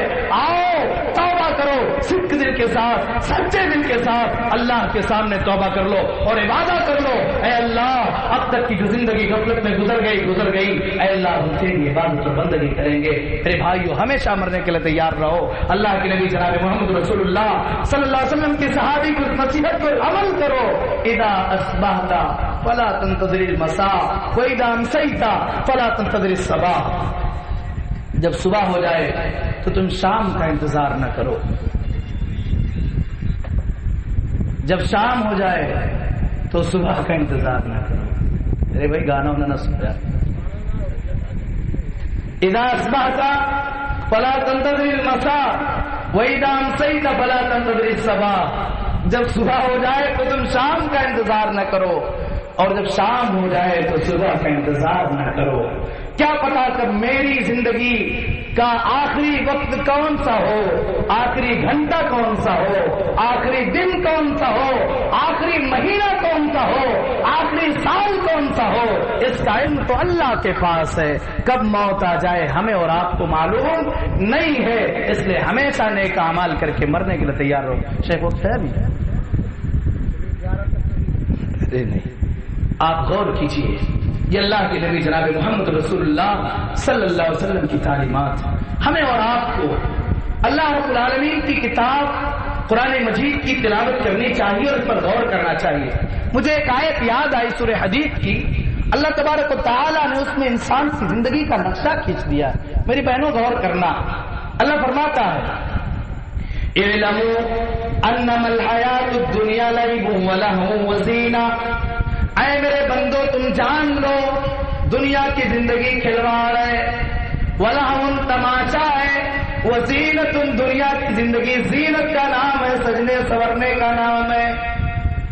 اعلموا انما الحیات الدنیا لعب ولہو وزینت وتفاخر بینکم وتکاثر فی الاموال والاولاد۔ آپس میں ایک دوسرے پر فخر کرنے، آپس میں ایک دوسرے پر غرور گھمنڈ کرنے، آپس میں ایک دوسرے سے کمپٹیشن کرنے، وتکاثر بالاموال والاولاد، زیادہ سے زیادہ مال اکٹھا کرنے، زیادہ سے زیادہ اولاد پیدا کرنے کا نام ہے۔ ایک مثال آپ غور سمجھیں، اللہ نے فرمایا دنیا کی زندگی کھلواڑ ہے اور تماشا ہے۔ ہم انسانوں کے گھروں میں بچے پیدا ہوتے ہیں، بچہ تھوڑا سا بڑا ہوتا ہے 4-5 سال کی عمر، جب اس کی ہوتی ہے کھلونے کو پسند کرتا ہے، کھانا ملے نہ ملے، کپڑا اس کی من پسند کا ملے نہ ملے، کھلونا ملنا چاہیے۔ اللہ نے فرمایا دنیا کی زندگی کھلواڑ ہے، تماشا ہے۔ بچہ تھوڑا سا اور بڑا ہوا، 8 سال 10 سال 12 سال کا ہو گیا، اب وہ کھیلنے سے زیادہ تماشا دیکھنا پسند کرتا ہے۔ اس کے بعد فرمایا وزینہ، دنیا کی زندگی سجنے اور سنورنے کا نام ہے۔ آج بچہ بالغ ہو چکا ہے، 14 15 16 سال کا ہو گیا ہے، اب وہ کپڑا صحیح سے پہنتا ہے، جوتے چپل صحیح سے پہنتا ہے، گھر سے باہر نکلتا ہے، بال کو سنوارتا ہے، یعنی اچھے طرح سے تیار ہو کر کے سج سور کر کے گھر سے نکلتا ہے۔ اللہ نے فرمایا وزینہ، دنیا کی زندگی سجنے اور سنورنے کا نام ہے۔ اور بڑا ہوا، کاروبار کی دنیا میں آیا، اب ایک دکاندار دوسرے دکاندار سے کمپٹیشن کر رہا۔ اللہ نے کہا وَتَفَاخُرٌ بَيْنَكُمْ، دنیا کی زندگی آپس میں ایک دوسرے سے کمپٹیشن کرنے کا نام ہے، آپس میں ایک دوسرے سے مقابلہ کرنے کا نام ہے۔ اور بڑا ہوا، بوڑھا ہو گیا، اب کہیں پر بیٹھتا ہے، بات کرتا ہے، میرے اتنے پوتے ہیں، میرے اتنے نواسے ہیں، میرے بچوں نے وہاں زمین خرید لی، یہاں زمین خرید لی، یہ کر دیا وہ کر دیا۔ اللہ نے کہا وَتَكَاثُرٌ فِي الْأَمْوَالِ وَالْأَوْلَادِ، زیادہ سے زیادہ مال اکٹھا کرنے اور زیادہ سے زیادہ اولاد پیدا کرنے کا نام ہے۔ پھر سے میں ریپیٹ کر رہا ہوں آیت، اعلموا انما الحیاۃ الدنیا لعب ولهو وزینۃ وتفاخر بینکم وتکاثر فی الاموال والاولاد۔ اس کے بعد آگے اللہ تعالیٰ دنیا کی زندگی کی مثال دے رہا ہے، کمثل غیث اعجب الکفار نباتہ، اے لوگوں دنیا کی زندگی کی مثال اس بارش کی طرح سے ہے، جب آسمان سے اللہ تعالیٰ رحمت کی بارش برساتا ہے، جب آسمان سے اللہ تعالیٰ رحمت کی بارش نازل کرتا ہے، اعجب الکفار نباتہ، ایک کسان جو اپنی ہری بھری کھیتی کو دیکھتا ہے، اپنی ہری بھری کھیتی کو دیکھتا ہے، کسان خوش ہو جایا کرتا ہے، اس کے چہرے پہ مسکان آ جایا کرتی ہے، وہ خوش ہو جاتا ہے اپنی ہری بھری کھیتی کو دیکھ کر کے۔ پھر کیا ہوتا ہے؟ کمثل غیث اعجب الکفار نباتہ ثم یہیج فتراہ مصفرا ثم یکون حطاما۔ اللہ کہتا ہے جو کھیتی ہری بھری ہے، آسمان سے اللہ بارش نازل کرتا ہے، کسان دیکھ کر کے خوش ہو جایا کرتا ہے، پھر ایک ایسا بھی ٹائم آ جاتا ہے وہ کھیتی پکنے لگتی ہے، بالیاں پکنے کے قریب ہو جایا کرتی ہیں، پیلا پڑ جایا کرتا ہے، پھر اناج انسان کاٹتا ہے، دھان کی فصل ہو، گیہوں کی فصل ہو یا کسی بھی چیز کی فصل ہو، جب وہ پک جاتا ہے، پکنے کے بعد کسان کاٹ کر کے اسے اپنے گھر میں لاتا ہے، ثم یہیج فتراہ مصفرا ثم یکون حطاما، پھر ایک ایسا بھی ٹائم آتا ہے وہ فصل جو کبھی ہری بھری تھی آج بھوسا بن گیا ہے، آج اسے جلا کر کے راکھ کر دیا جائے گا، آج اسے جلا کر کے راکھ کر دیا جائے گا اور اس راکھ کو خاک میں ملا دیا جائے گا۔ غور کرو، کبھی جو فصل ہری بھری تھی پھر پکتی ہے، پکنے کے بعد انسان اور کسان اناج اپنے گھر میں لاتا ہے، لیکن اس کی جو شاخیں ہوتی ہیں، اس کے بالیوں کے علاوہ جو دوسرے پودے کے حصے ہوتے ہیں، انسان اسے جلا کر کے راکھ بنا دیا کرتا ہے۔ اللہ فرماتا آگے، اے میرے بندو ذرا غور کرو، تمہاری دنیا کی زندگی کی مثال ایسے ہی ہے، کبھی تم بچے تھے، پھر جوان ہوئے، پھر بوڑھے ہو گئے اور تمہاری اوپر موت آ گئی، تمہیں قبر میں دفن کر دیا گیا، تمہارا بدن خاک میں مل گیا، تمہارا خوبصورت جسم، تمہارا یہ خوبصورت چہرہ اور تمہارا یہ خوبصورت بدن خاک اور مٹی میں مل گیا۔ بالکل اسی کھیتی کی طرح سے تمہاری دنیا کی زندگی ہے، دنیا کی زندگی اسی کھیتی کی طرح سے آج ہری بھری ہے، کل بالیاں آئیں گی، پک جائیں گی، ہم اناج کو رکھیں گے، باقی چیزوں کو جلا کر کے راکھ کر دیں گے۔ یہی مثال اللہ تعالیٰ نے انسانوں کی زندگی کی دیا ہے، اور اسی آیت میں اللہ تعالیٰ نے آگے بیان فرمایا وَمَا الْحَيَاةُ الدُّنْيَا إِلَّا مَتَاعُ الْغُرُورِ، اے میرے بندو یہ دنیا کی زندگی دھوکے کا نام ہے، یہ دنیا دھوکے کے سوا کچھ نہیں ہے۔ میرے بھائیوں یہ دنیا کسی کے ساتھ وفادار نہ ہوئی، اس دنیا نے کسی کے ساتھ وفاداری نہ کیا ہے، دنیا دھوکے کا نام ہے۔ بتاؤں کیسے؟ غور کیجیے، ایک آدمی اپنے بال بچوں کے لیے، گھر مکان کے لیے باہر جاتا ہے، جوانی کی عمر سے لے کر کے 50 سال تک سعودیہ، ممبئی یا کہیں اور جا کر کے کاروبار کرتا ہے، خوب محنت کرتا ہے، پھر اس کے بعد دولت کما لیا، پراپرٹی بنا لیا، زمین و جائیداد خرید لیا، سب کچھ ہے، عیش و آرام کی زندگی گزار رہا ہے، لیکن جب موت آئی، مرا ہے، آج موت آئی ہے۔ باپ بھی باپ تھا، بیٹا بہت پیار کرتا تھا اپنے ابو سے، آج بیٹا بھی رو رہا ہے۔ بیوی کو اپنے شوہر سے بہت پیار تھا، آج بیوی بھی رو رہی ہے۔ بیٹی کو اپنے باپ سے بہت محبت تھی، آج بیٹی بھی رو رہی ہے۔ گاؤں اور علاقے کے لوگ رو رہے ہیں، موت آئی ہے، آج اس کی ساری دولت دنیا میں پڑی ہے، ساری شہرت دنیا میں پڑی ہے، اس کا گھر دنیا میں ہے، اس کا مکان دنیا میں ہے، اس کی کھیتی دنیا میں ہے، اس کی زمین و جائیداد دنیا میں ہے۔ آج اسی کاٹن کے معمولی کپڑے میں کفنایا جا رہا ہے، آج اتنا بے بس ہو چکا ہے، اسے نہلایا جا رہا ہے۔ اگر گرمی کا موسم ہو، کھولتے ہوئے پانی سے اسے نہلایا جائے، پھر بھی کہہ نہیں سکتا میرے بیٹے میں نے تیری مستقبل بنانے کے لیے اپنی زندگی قربان کر دیا، آج تو مجھے گرم پانی سے کیوں نہلا رہا ہے؟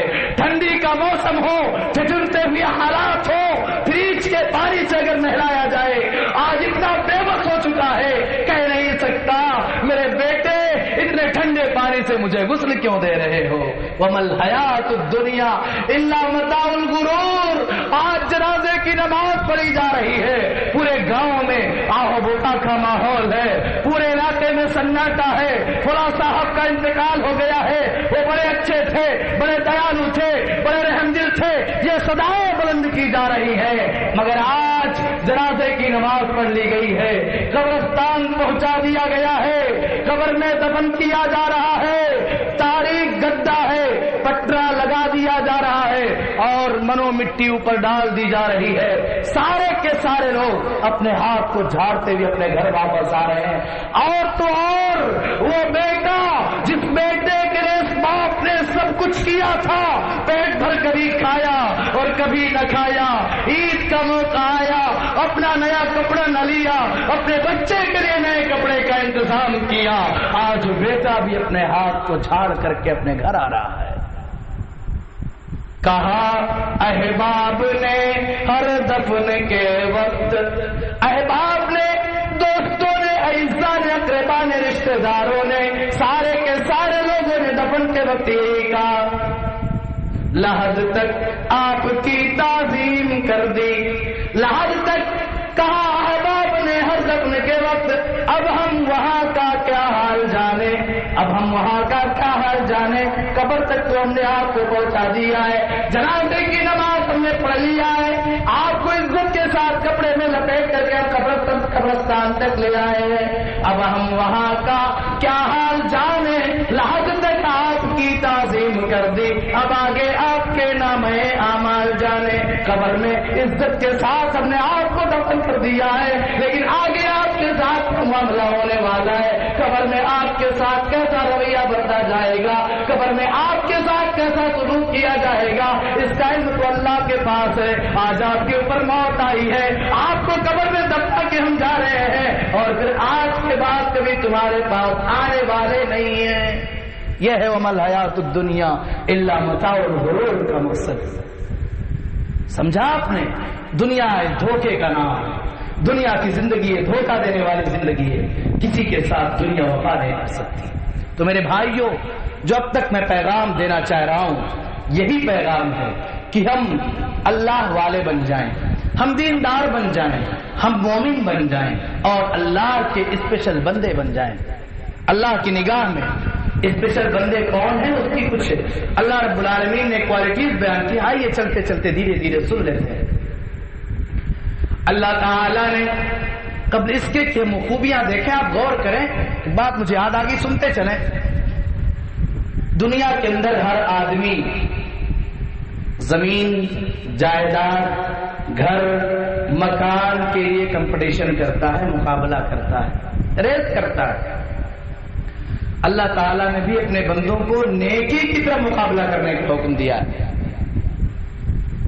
اللہ نے فرمایا وَسَارِعُوا إِلَىٰ مَغْفِرَةٍ مِّن رَّبِّكُمْ وَجَنَّةٍ عَرْضُهَا السَّمَاوَاتُ وَالْأَرْضُ أُعِدَّتْ لِلْمُتَّقِينَ۔ اللہ کہتا ہے اے میرے بندو وَسَارِعُوا إِلَىٰ مَغْفِرَةٍ مِّن رَّبِّكُمْ، اے میرے بندو اپنے رب سے اپنے گناہوں کو معاف کرانے کے لیے، اپنے رب کو راضی کرنے کے لیے، اپنے رب سے اپنی خطاؤں کی معافی کے لیے اور اس جنت کو پانے کے لیے جس جنت کی چوڑائی زمین و آسمان کے برابر ہے، اس جنت کو پانے کے لیے تم ایک دوسرے سے ریس کرو، تم ایک دوسرے سے کمپٹیشن کرو، تم ایک دوسرے سے مقابلہ کرو۔ اعدت للمتقین، جس جنت کو صرف متقیوں کے لیے تیار کیا گیا ہے۔ جنت میں کون جائے گا؟ متقی جائے گا، پرہیزگار بندہ جائے گا۔ اللہ کہتا ہے میرے بندو نیکی کے معاملات میں تم ایک دوسرے سے آگے نکلنے کی کوشش کرو، نیکی کے معاملات میں تم ریس کیا کرو۔ آپ کو پتا چل گیا آپ کا پڑوسی اگر دنیا کے اندر کہیں زمین خرید رہا ہے آپ پریشان ہو جاتے ہو، آپ کو پتا چل گیا آپ کا پڑوسی اپنا گھر ڈبل منزلہ بنا رہا ہے آپ پریشان ہو جاتے ہو، آپ کو تکلیفیں ہوتی ہیں۔ بلکہ کہا تو یہ جاتا ہے آج مسلمانوں کو اپنے سے زیادہ دوسروں کی پرواہ ہے، وہ آگے کیسے بڑھ رہا ہے۔ آپ کمپٹیشن کرتے ہو، آپ مقابلہ کرتے ہو۔ آؤ میرا رب کہتا ہے اے لوگوں اپنے رب سے اپنے گناہوں کو معاف کرانے کے لیے اور جنت کو پانے کے تم ریس کرو، آگے نکلنے کی کوشش کرو، آگے بڑھنے کی کوشش کرو۔ آپ کو پتا چل گیا آپ کا پڑوسی صرف فرض نمازیں پڑھتا ہے، آپ رات میں اٹھو تہجد کی نماز پڑھو۔ آپ کو پتا چل گیا آپ کا پڑوسی ایک دن میں ایک پارہ قرآن کی تلاوت کرتا ہے، آپ دو پارے، تین پارے، چار پارے قرآن کی تلاوت کیا کرو۔ آپ کو پتا چل گیا جمعہ کے دن نماز میں، جمعہ کی نماز کے بعد جب لوگ اپنے ہاتھ کو آگے بڑھاتے ہوئے کچھ پیسے کا تعاون آپ سے لیتے ہیں، آپ کا پڑوسی اگر 10 روپے دیتا آپ 20 روپے دینے کی کوشش کرو، آپ کا بھائی اگر 10 دیتا آپ اس سے آگے بڑھنے کی کوشش کرو۔ یہ ہے نیکی میں کمپٹیشن کرنا اور نیکی میں ایک دوسرے سے مقابلہ کرنا۔ اللہ نے جنت کو متقیوں کے لیے تیار کیا ہے۔ اسی آیت کے فوراً بعد اللہ فرماتے جا رہا ہے اور بیان کرتے جا رہا ہے جنت کو پانے والے بندوں کی کچھ خوبیاں ہیں۔ کیا فرمایا؟ الذین ينفقون فی السراء والضراء والکاظمین الغیظ والعافین عن الناس واللہ یحب المحسنین۔ جنت کو پانے والے پرہیزگار بندے کون ہیں؟ الذین ينفقون فی السراء والضراء، جب اللہ نے خوشحال بنایا ہے، جب اللہ نے مال و دولت سے نوازا ہے، کاروبار اچھا چل رہا ہے، بزنس اچھا چل رہا ہے، تب بھی وہ اللہ کی راہ میں خرچ کیا کرتے ہیں۔ اور اگر آمدنی میں تھوڑی سی کمی آ جاتی ہے تب بھی اپنی طاقت کے مطابق وہ اللہ کی راہ میں خرچ کیا کرتے ہیں۔ وقت بہت زیادہ میرا ہو رہا ہے، میں تفصیل میں جانا نہیں چاہتا، ورنہ آپ دیکھ لیجئے نبی اکرم جناب محمد رسول اللہ صلی اللہ علیہ وسلم کے صحابہ اور صحابیات نے اپنے اوپر غیروں کو کیسے ترجیح دیا، اور اللہ تعالیٰ نے ان صحابہ کے جذبے کو دیکھ کر کے قرآن کریم کی آیت کریمہ نازل کر دی۔ وَيُؤْثِرُونَ عَلَىٰ أَنفُسِهِمْ وَلَوْ كَانَ بِهِمْ خَصَاصَةٌ، یہ نبی کے صحابہ ہیں، یہ نبی کے صحابہ ہیں، اپنی ضروریات پر دوسروں کی ضرورت کو ترجیح دیا کرتے ہیں، خود نہ کھاتے غیروں کو کھلا دیتے ہیں، خود بھوکے رہ جاتے ہیں لیکن دوسروں کو کھانا کھلا دیتے ہیں، خود نہیں پہنتے ہیں دوسروں کو پہنا دیا کرتے ہیں۔ یہ نبی کے صحابہ، ذرا غور کرو، یاد آیا میری ماں بہنوں ذرا سن لو، ہم عائشہ بیان فرماتی ہیں ایک مرتبہ اللہ کے نبی کے دروازے پر ایک مانگنے والی عورت آتی ہے، مانگنے کے لیے آتی ہے۔ اللہ کے نبی جناب محمد رسول اللہ کئی گھر سے باہر گئے ہوئے ہیں، اللہ کے نبی صلی اللہ علیہ وسلم گھر سے باہر گئے ہوئے ہیں۔ وہ عورت جو مانگنے کے لیے آتی ہے اس عورت کے ساتھ 2 بیٹیاں بھی ہیں۔ اس عورت نے نبی کے دروازے پہ دستک دیا اور دستک دینے کے بعد اس عورت نے پوچھا، اس عورت نے مانگا کہ مجھے کھانے کے لیے کوئی چیز دے دو، کئی دن ہو گئے میرے پیٹ میں دانا نہ گیا، کئی دن ہو گئے میرے پیٹ میں کھانا نہ گیا، میرے بچوں کے پیٹ میں کھانا نہ گیا۔ اما عائشہ جاتی ہے گھر میں ڈھونڈتی اور تلاش کرتی ہے، میری بہنیں غور کرنا، گھر میں جاتی ہے ڈھونڈتی اور تلاش کرتی ہے، تلاش کرنے کے بعد اما عائشہ باہر آتی ہے، بیوینہ عورت کو دینے کے لیے صرف ایک کھجور ملتا ہے. ایک کھجور اما عائشہ کے ہاتھ لگا. اس کھجور کو عائشہ صدیقہ رضی اللہ تعالی عنہا نے اس عورت کے حوالے کر دیا. غور کرو میری پیاری ماں بہنوں، یہ گھر نبی اکرم جناب محمد رسول اللہ صلی اللہ علیہ وسلم کا گھر ہے. یہ اس نبی کا گھر ہے جس گھر میں جبریل بھی آیا کرتے تھے. اس نبی کا گھر ہے جس گھر میں قرآن کی آیتیں نازل ہوا کرتی تھی. یہ اس نبی کا گھر ہے جس گھر میں جبریل امین آیا کرتے تھے. یہ نبی اکرم کا گھر ہے، تمام نبیوں کے سردار کا گھر ہے. مگر دیکھو اللہ کے نبی کے گھر میں ایک مسکین کو دینے کے لیے کھجور کے علاوہ کوئی چیز نہ ہے. ذرا سوچو، اللہ کے نبی کی بیویاں کبھی بھی ان لوگوں نے نبی کی نافرمانی نہ کی، آپ کے خلاف شکایت نہ کی، اپنی غربت کی شکایت نہ کی، اپنی پریشانیوں کو منظر عام پر پیش نہ کیا. آپ ہو، آپ کا شوہر آپ کے لیے محنت بھی کرے، مزدوری بھی کرے، خوب کمائے، لیکن اگر کبھی آپ کی مرضی کے مطابق کام نہ کرے، آپ یہ ناشکری کرتی ہو اور کہہ دیتی ہو کہ تو نے کبھی مجھے سکھ ہی نہیں دیا ہے.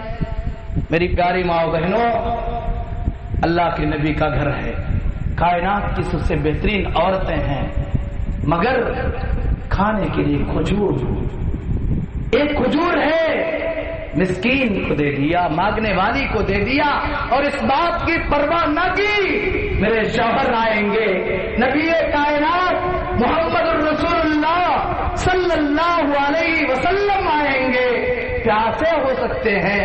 آپ کے گھر میں جو ایک کھجور ہے اگر میں اس عورت کو دے دوں تو نبی کو پانی پینے کے لیے کیا دوں گی، اس کی پرواہ نہ کیا، اللہ کی راہ میں اس کھجور کو دے دیا. اب آگے بڑھو. اس عورت نے کھجور کو پایا اور پانے کے بعد کھجور کو دو حصوں میں بانٹ دیا. آدھا ایک بیٹی کو دے دیا، آدھا دوسری بیٹی کو دے دیا. خود نہ کھائی، اما عائشہ دیکھ رہی تھی اور دیکھنے کے بعد اس چیز کو اپنے ذہن میں محفوظ کر رہی تھی. اللہ کے نبی تھوڑی دیر کے بعد اپنے گھر میں آتے ہیں. اللہ کے نبی آتے ہیں. اما عائشہ نے جب بتایا، اے رسول پاک صلی اللہ علیہ وسلم، آج آپ کے دروازے پہ ایک عورت آئی تھی، مانگنے والی عورت تھی، اس کے ساتھ دو چھوٹی چھوٹی بچیاں بھی تھی. ایک کھجور میں نے اسے دے دیا. اس عورت نے خود نہ کھایا، اپنے دونوں بچیوں نے اس کھجور کو بانٹ دیا. اللہ کے نبی جناب محمد رسول اللہ کا جواب سنو. اللہ کے نبی نے فرمایا، اے عائشہ، اے عائشہ، ماں کا درجہ ایسے ہی اونچا نہیں ہے. من ابتلیا من هذه البنات كن له سترا من النار. جس آدمی کو، جس باپ کو، جس ماں کو ان بیٹیوں کے ذریعے آزمایا گیا، آزمائشوں میں ڈالا گیا، یہ بیٹیاں کل قیامت کے دن اپنے والدین کے لیے جہنم میں جانے سے آڑ اور پردہ بن جائیں گی. آپ نے ابھی فرمایا، میری بہنوں غور کرو، بہت ساری مائیں اور بہنیں ایسی ہیں اللہ انہیں بیٹیوں پر بیٹیاں دیتے جا رہا ہے، گھر والوں کا تانا، گاؤں والوں کا تانا. لیکن اے میری پیاری ماں بہنوں، یہ تانا کوئی نیا تانا تو نہیں ہے، یہ تو زمانے جاہلیت سے بھی دیا جاتا تھا. اے لوگوں، تم بیٹیوں کی پیدائش کو بوجھ نہ سمجھو. زمانے جاہلیت کا معاملہ یہ تھا، وَإِذَا بُشِّرَ أَحَدُهُم بِالْأُنثىٰ ظَلَّ وَجْهُهُ مُسْوَدًّا وَهُوَ كَظِيمٌ. زمانے جاہلیت میں جب بیٹیوں کی پیدائش کی خبر دی جاتی تھی چہرہ بگڑ جایا کرتا تھا. اللہ کے نبی نے فرمایا، من کان لہ ثلاث بنات، جس کے پاس 3 بیٹیاں ہو، فاحسن الیہن، اور وہ باپ یا وہ ماں اپنی بیٹیوں کے ساتھ اس نے سلوک کرے، اچھا سلوک کرے اور ان کی بہترین تربیت کرے، بہترین تربیت کرے، تو ایسی صورت میں بیٹیاں کل قیامت کے دن جہنم سے آڑ اور پردہ بن جائیں گے. میرے بھائیوں، میں یہ کر رہا تھا، اللہ تعالیٰ نے بیان فرمایا، میرا وقت ختم ہوا، بہرحال معذرت کے ساتھ 5 منٹ ہو. اللہ تعالیٰ نے فرمایا، الذین ينفقون بالسراء والضراء والکاظمین الغیظ. بات پوری کر لو. جنت پانے والے بندے وہ ہیں جو غصے کو پی جانے والے ہیں، والعافین عن الناس، اور لوگوں کو معاف کر دیا کرتے ہیں. لوگوں کو معاف کرنا سیکھو. اگر کسی سے آپ کو کوئی تکلیف پہنچ جائے تب بھی آپ اسے معاف کر دیا کرو. معافی یہ جنت کی بندوں کی صفت ہے. والذین اذا فعلوا فاحشة او ظلموا انفسهم ذکروا اللہ فاستغفروا لذنوبهم ومن يغفر الذنوب الا الله ولم يصروا على ما فعلوا وهم يعلمون. اللہ کہتا ہے جنت کو پانے والے بندے جو ہوتے ہیں جب ان سے کوئی گناہ کا کام ہو جاتا ہے, اللہ کی نافرمانی والا کام ہو جاتا ہے, تو کیا کرتے؟ توبہ و استغفار کرتے, اپنے گناہوں سے معافی مانگتے اور اپنے گناہوں پر جمے نہیں رہا کرتے ہیں. میرے پیارے بھائیوں, اللہ رب العالمین کے نیک بندوں کی یہ پہچان ہے, جنت کے پانے والے بندوں کی یہ پہچان ہے. آؤ اللہ کی بارگاہ میں آ جاؤ, توبہ و استغفار کر لو, نیک بن جاؤ, متقی بن جاؤ. نیکی کے معاملات میں آپ ایک دوسرے سے کمپٹیشن کر کے آگے نکلنے کی کوشش کرو. اللہ رب العالمین سے دعا ہے, پروردگار عالم مولا کریم جو ہم تمام لوگوں کو اپنا عابد, زاہد, عبادت گزار, پرہیزگار بندہ بنا لے. آمین. بشمار دینی و تعلیمی ویڈیوز دیکھنے کے لیے ہمارا چینل سبسکرائب کیجیے. اللہ کے دین کی دعوت اور لوگوں تک پہنچانے کے لیے اس ویڈیو کو ضرور لائک, شیئر, کمنٹ اور سبسکرائب